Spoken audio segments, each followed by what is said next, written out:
Selamat hari Minggu bagi kita semua. Marilah kita bersyukur kepada Tuhan atas kebaikannya hingga di minggu ini kita masih diberi kesempatan untuk bersekutu, beribadah kepada Tuhan. Mari kita tinggalkan nikmat dunia dan marilah kita arahkan hati kita bersekutu dengan Tuhan yang Maha Baik.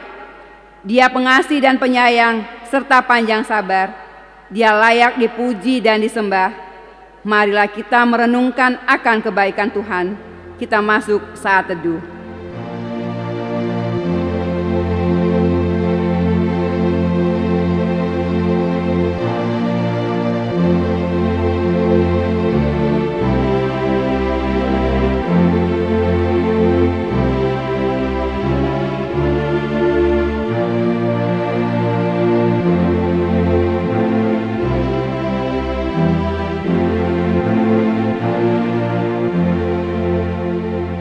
Amin.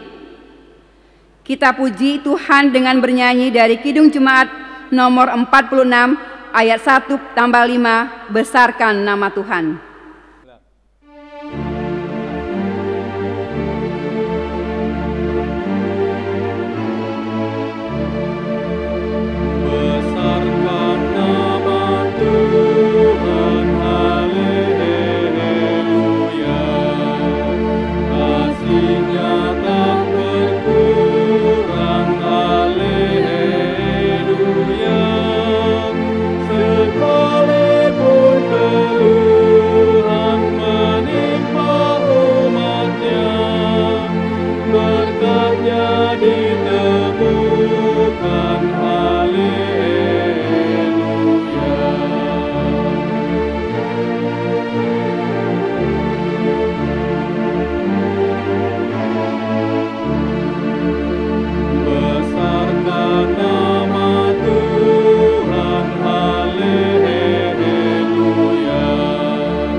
Di dalam nama Allah Bapa dan nama anaknya Tuhan Yesus Kristus dan nama Roh Kudus yang menciptakan langit dan bumi. Amin. Demikianlah firman Tuhan Allah, siapa yang mempersembahkan syukur sebagai korban, ia memuliakan aku. Siapa yang jujur jalannya, keselamatan yang dari Allah akan kuperlihatkan kepadanya. Haleluya.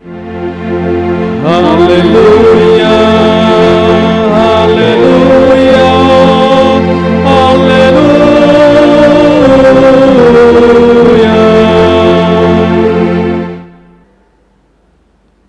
Marilah kita berdoa.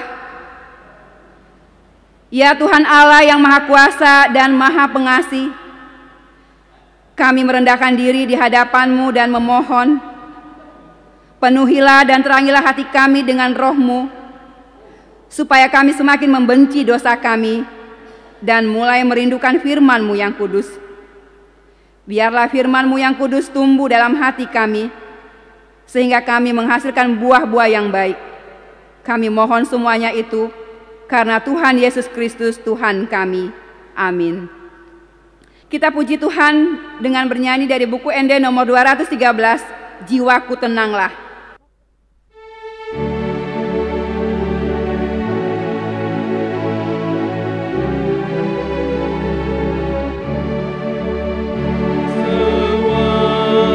Budi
Pembacaan hukum Taurat diambil dari titah ke-7 dan artinya. Titah ke-7. Jangan engkau berzina. Maksudnya adalah kita harus takut serta kasih kepada Allah. Sebab itu kita harus senantiasa hidup suci dan bersih dan bersikap sopan dalam kata dan perbuatan. Orang yang telah berumah tangga harus setia dan saling mencintai. Karena itu, marilah kita sama-sama memohon kekuatan dari Tuhan. Ya Tuhan Allah, kuatkanlah kami melakukan yang sesuai dengan hukum-Mu. Amin. Kita puji Tuhan dari buku ND nomor 681, Al-Yamang Asiroham.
Saudara-saudari kekasih dalam nama Tuhan Yesus Kristus, marilah kita merendahkan diri untuk mengaku dosa kita.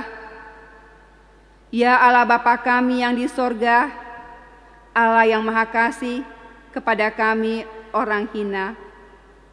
Kami orang berdosa ini datang ke hadapan-Mu untuk mengaku dosa-dosa kami. Kami menyesal karena kami sering melakukan hal-hal yang tidak berkenan di hadapan-Mu. Atas nama kami sepatutnya kena hukum-Mu, tetapi Engkau panjang sabar, kami tidak binasa. Ya Tuhan, kasihanilah kami, janganlah Engkau menghukum kami. Hapuskanlah dosa kami, karena darah anak-Mu yang telah dicurahkan di Golgota. Amin.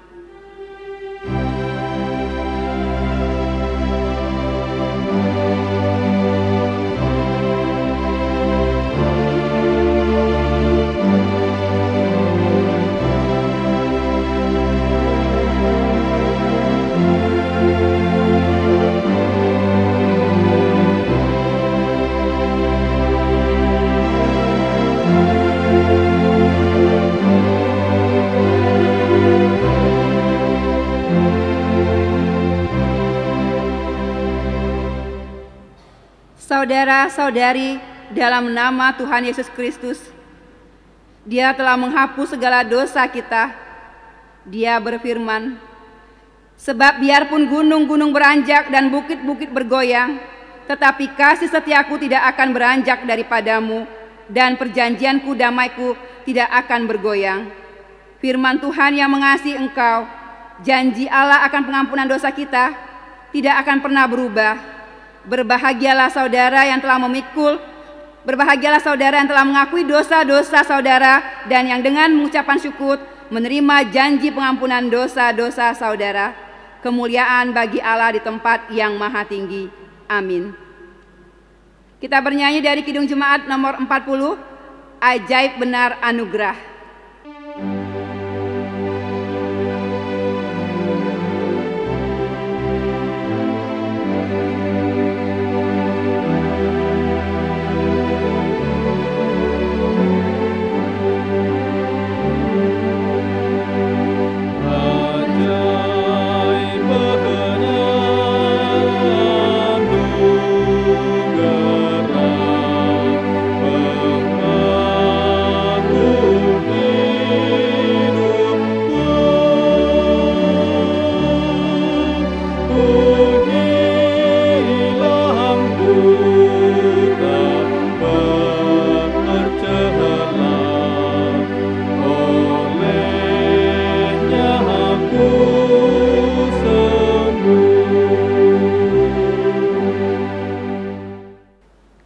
Marilah kita mendengar firman Tuhan yang ditetapkan untuk minggu ini, yaitu tertulis pada Galatia pasal 5 ayat 19 sampai 21.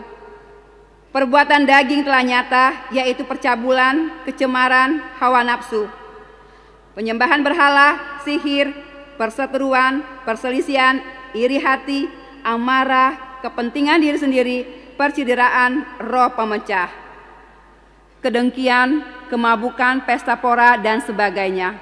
Terhadap semuanya itu kuperingatkan kamu, seperti yang telah kubuat dahulu, bahwa barang siapa melakukan hal-hal yang demikian, ia tidak akan mendapat bagian dalam kerajaan Allah. Berbahagialah orang yang mendengarkan firman Allah, serta memeliharanya dalam hatinya. Amin. Kita bernyanyi dari buku ND nomor 610 ayat 1 dan 4, Hibul Rohaku.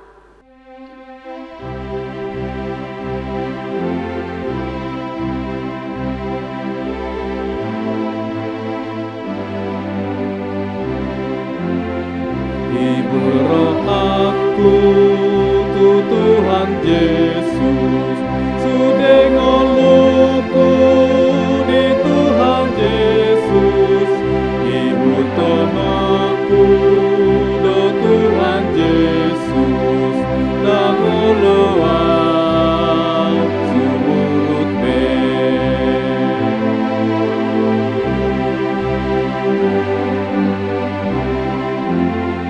Bentai hutan ma Tuhan Yesus, ona di jauh oh hampa tulus. Bentai hutan ma Tuhan Yesus, sayunang ho sumurut be. Marilah kita semua mengaku iman kepercayaan kita secara bersama-sama dengan semua orang yang percaya di dunia. Kita sama-sama mengucapkannya. Aku percaya kepada Allah Bapa yang Maha Kuasa, Khalik langit dan bumi. Aku percaya kepada Yesus Kristus, anaknya yang tunggal Tuhan kita, yang dikandung daripada Roh Kudus, lahir dari anak darah Maria, yang menderita sengsara di bawah pemerintahan Pontius Pilatus, disalibkan, mati, dan dikuburkan, yang turun ke dalam kerajaan maut. Pada hari yang ketiga, bangkit pula dari antara orang mati, naik ke sorga, duduk di sebelah kanan Allah Bapa yang Maha Kuasa. Dari sana akan datang kelak untuk menghakimi orang hidup dan yang mati. Aku percaya kepada Roh Kudus dan adanya satu gereja yang kudus, persekutuan orang kudus, pengampunan dosa, kebangkitan daging, dan hidup yang kekal. Amin. Warta Jemaat, kita puji Tuhan kembali dengan bernyanyi dari Kidung Jemaat nomor 18 ayat 1 dan 4, Allah hadir bagi kita.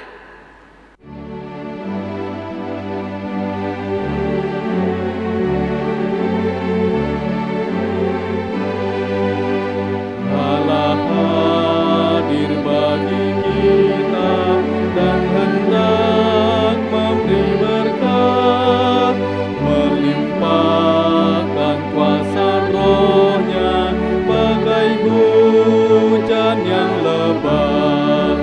Dengan Roh Kudus ya Tuhan, umat-Mu berkatilah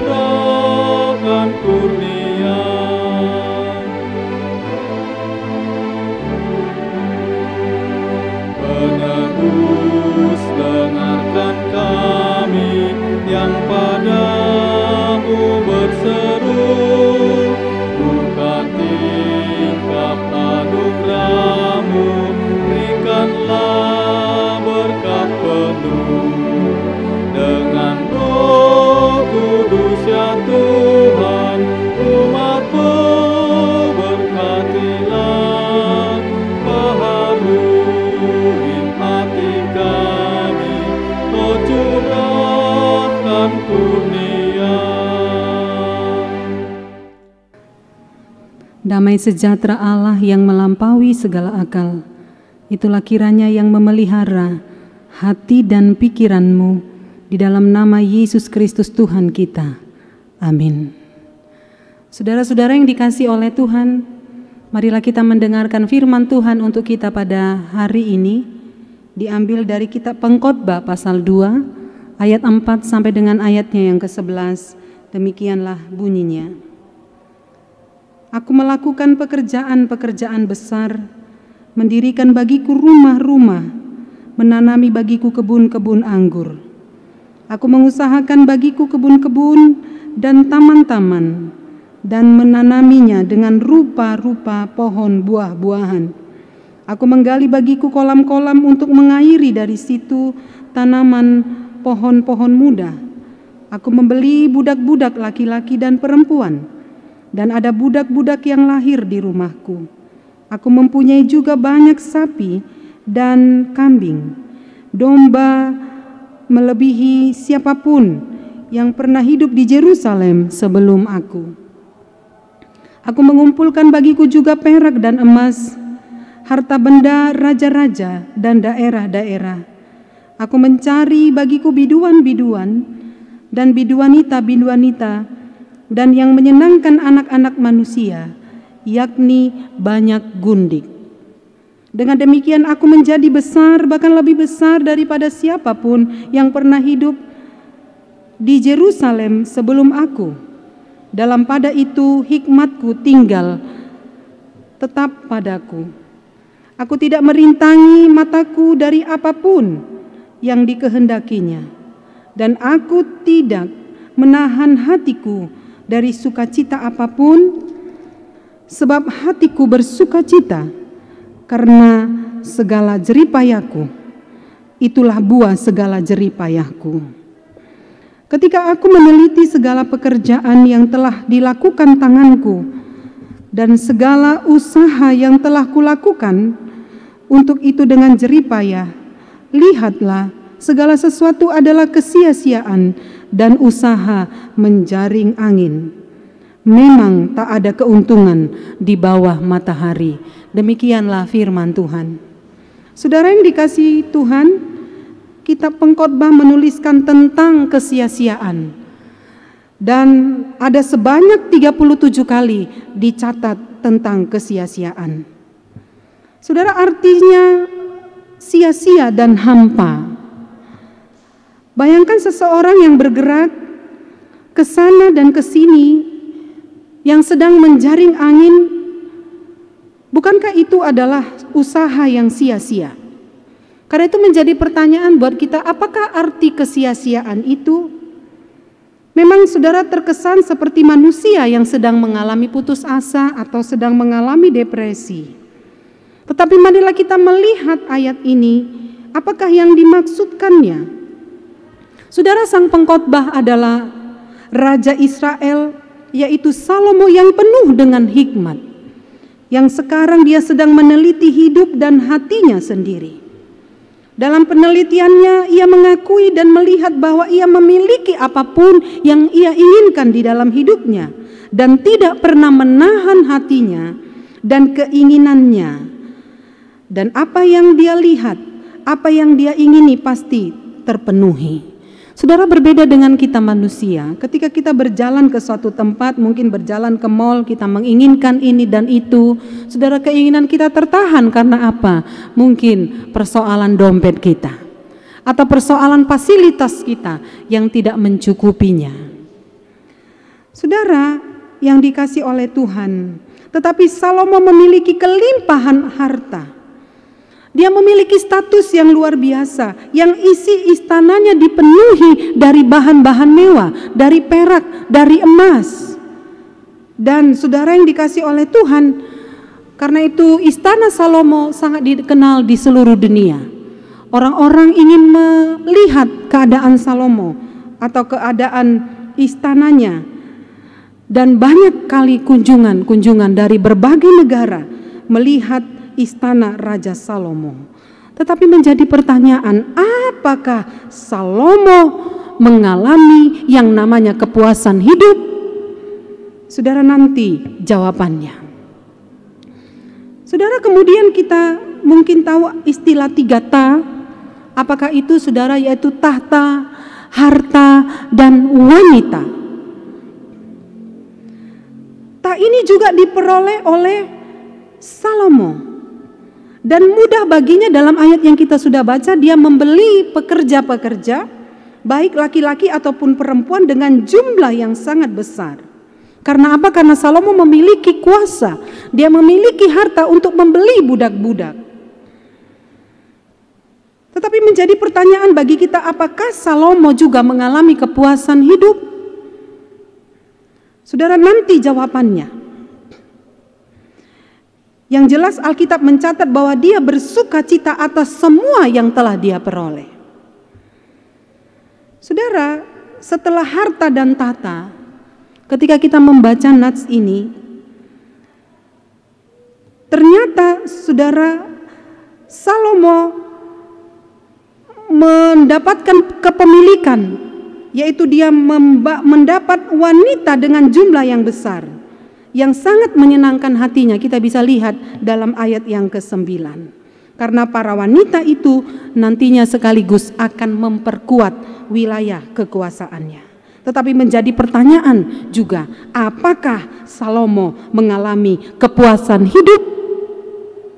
Saudara-saudara, berkali-kali ia menyebutkan dalam kitab Pengkhotbah ini bahwa semuanya seperti menjaring angin. Hasil penelitian Salomo dengan memakai hikmatnya, dia sampai kepada suatu kesimpulan bahwa segala perbuatan yang dilakukan oleh manusia di bawah matahari adalah sia-sia dan usaha menjaring angin.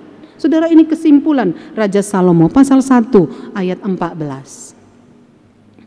Tetapi menjadi pertanyaan, apakah maksudnya dari perkataan ini? Saudara, menurut orang Israel, bahwa Tuhan itu ada di atas matahari.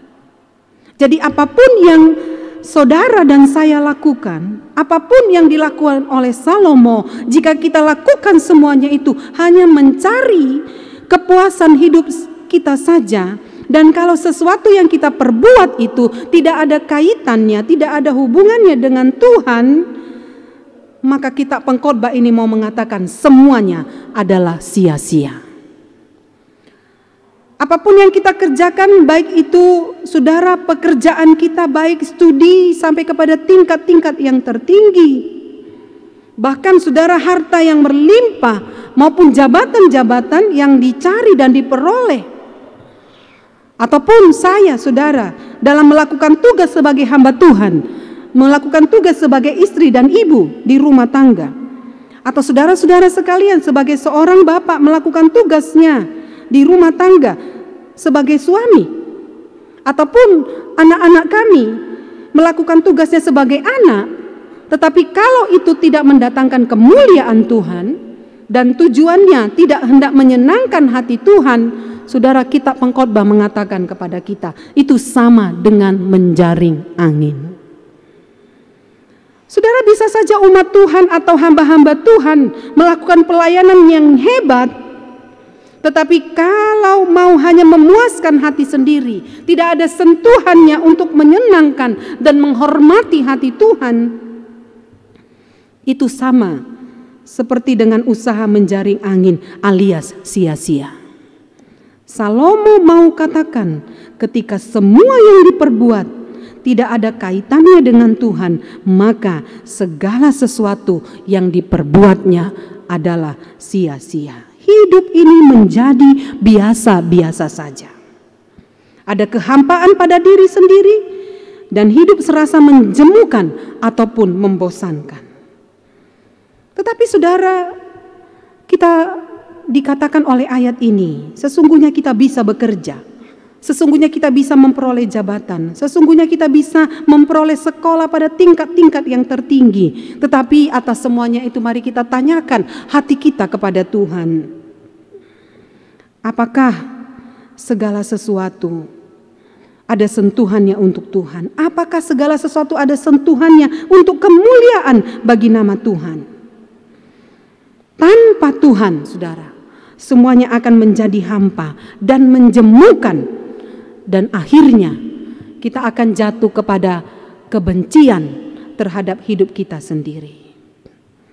Karena itu bila kita melihat ada banyak orang seperti mengejar angin ke sana kemari meraih sesuatu ini dan itu, sepertinya tidak ada puas-puasnya. Bahkan orang berani menghamburkan uang dengan jumlah yang sangat besar untuk sebuah hobi atau saudara untuk sebuah harga diri. Pertanyaannya apa? Tentu saudara, manusia itu sekarang hatinya sedang kosong. Tidak ada kepuasan di dalam hatinya. Karena yang dilakukannya bukan untuk menyenangkan hati Tuhan. Saudara, firman Tuhan tidak berhenti pada pasal ini saja. Tetapi akhirnya Salomo menemukan makna kepuasan hidup yang sesungguhnya. Seperti yang kalau kita baca nanti di pasal 12 ayat 13, dia katakan makna hidup yang sesungguhnya akan dialami manusia ketika manusia hidup takut akan Tuhan. Saudara, seorang pastor Henry Howen adalah seorang dosen di Universitas Harvard, Amerika, yang sering menjadi pembicara dalam seminar di kalangan orang-orang terpelajar pada waktu itu. Hasil dari usahanya itu tentunya dia sering mendapat penghargaan dan popularitas. Namun dalam kisahnya, akhirnya dia meninggalkan kegiatan ini dan mengabdikan waktunya, tenaganya, bahkan dirinya untuk melayani orang-orang yang mentalnya terbelakang di Belanda sampai ia meninggal di sana. Saudara, pastor ini memilih untuk menghambakan diri kepada Kristus dan dia tidak menerima puji-pujian duniawi atas prestasi akademisnya. Tetapi catatan saudara, ketika dia melayani orang-orang yang terbelakang ini, pastor ini menemukan makna hidupnya yang sesungguhnya. Karena itu saudara yang dikasih oleh Tuhan, firman Tuhan untuk kita dalam minggu ini, jangan kita hanya mengejar apa yang di bawah matahari saja. Seperti pepatah orang Batak mengatakan 3H, Hamoraon, Hagabeon, Hasangapon. Tetapi firman Tuhan mengingatkan kita, marilah kita kejarlah, tanyalah apa yang menjadi kehendak Tuhan di dalam kehidupan kita. Apa yang menjadi kehendak Tuhan atas kekayaan yang kita peroleh. Apa menjadi kehendak Tuhan atas jabatan yang kita peroleh dan atas pendidikan yang kita capai pada saat ini dan beragam-ragam talenta yang Tuhan sudah berikan kepada kita masing-masing. Dalam hidup yang selalu bersentuhan dengan Tuhan, membangun hidup spiritualitas atau kedekatan batin dengan Tuhan, maka kita akan menemukan jawabannya. Di sanalah kita merasakan kepuasan hidup yang sesungguhnya. Bersama dengan Tuhan, takut akan Tuhan, kita akan memperoleh arti hidup kita. Amin. Kita berdoa. Bapa di surga, terima kasih. Firman Tuhan mengingatkan kami untuk hidup takut akan Tuhan. Di tengah-tengah pencapaian yang satu dengan yang lain, kami tidak akan mendapat kepuasan di dalamnya. Di luar Tuhan kami tidak akan mendapat kepuasan, tetapi di dalam Engkau kami akan menemukan arti hidup yang sesungguhnya. Kitab Pengkhotbah mengingatkan kami pada saat ini. Karena itu terpujilah Engkau Bapa di surga. Terima kasih untuk firman hari ini. Kiranya firman Tuhan menyentuh kami bersama, seluruh jemaat Tuhan di rumah masing-masing ataupun dimanapun berada. Terima kasih Tuhan, berkati seluruh jemaat-Mu. Yang sakit mari Tuhan sembuhkan dan jamah hidup mereka. Yang berduka cita mari Tuhan hibur. Yang membutuhkan damai sejahtera, Tuhan beri damai sejahtera. Yang sedang mengalami ketidakpuasan atas hidup, biarlah firman Tuhan hari ini menyentuh hati seluruh jemaat-Mu, sehingga kami mengalami yang namanya kepuasan hidup ketika kami berada di dalam hubungan persekutuan yang indah dengan Tuhan. Terima kasih untuk sapaan firman-Mu hari ini. Sembuhkanlah hati yang terluka, obatilah orang yang sedang menderita, dan tolonglah orang yang di dalam ketakutan. Bela kami dengan penuh keyakinan diri menghadapi setiap hari-hari kami, karena ada Tuhan berjalan bersama dengan kami. Terpujilah Engkau Bapa di surga. Dengarkanlah doa kami, dalam nama Tuhan Yesus kami berdoa dan mengucap syukur. Amin. Saudara-saudara yang dikasihi oleh Tuhan, marilah kita memberikan persembahan ucapan syukur kita. Kita bernyanyi dari Kidung Jemaat nomor 450, Hidup Kita yang Benar.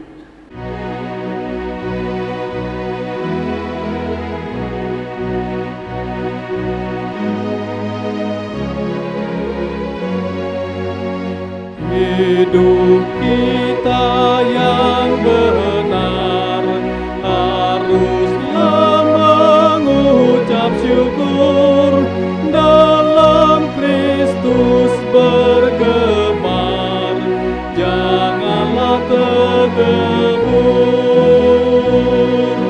Dalam susah pun senang, dalam segala hal aku bermazmur dan ucap syukur, itu kehendaknya.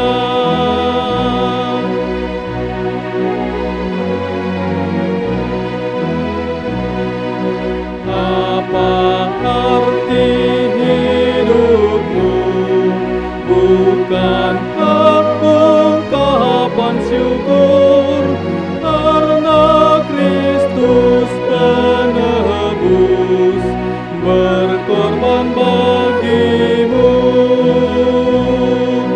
Dalam susah pun senang, dalam segala hal aku bermazmur dan ucap syukur, itu kehendaknya.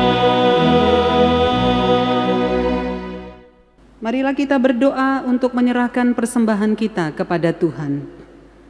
Ya Allah Bapa kami yang di surga, kami mengaku bahwa Tuhan adalah sumber dari segala karunia yang melimpah dalam kehidupan kami masing-masing.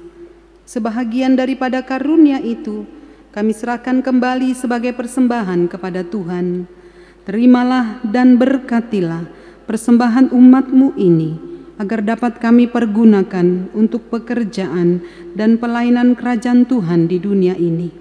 Bukalah hati kami untuk mengenal betapa banyak berkat dan karunia yang kami peroleh dari Tuhan, supaya kami senantiasa bersyukur kepadamu di dalam nama Yesus Kristus Tuhan kami. Amin. Tuhan karuniamu, roh dan jiwaku semua, nyawa juga hidupku, harta milikku semua, ku serahkan padamu untuk selama-lamanya.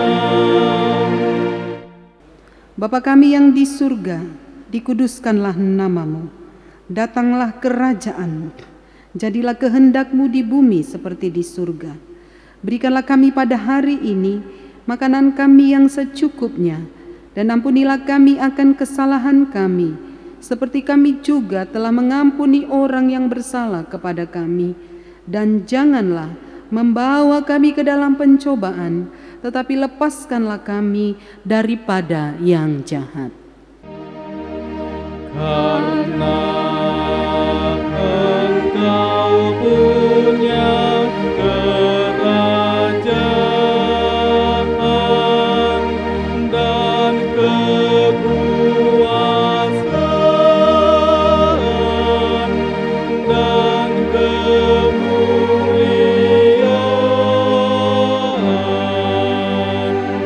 sampai selama-lamanya.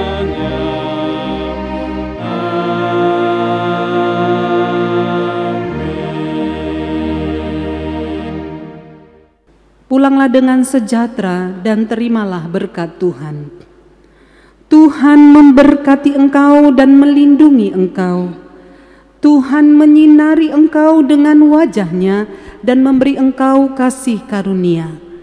Tuhan menghadapkan wajah-Nya kepadamu dan memberi engkau damai sejahtera. Amin.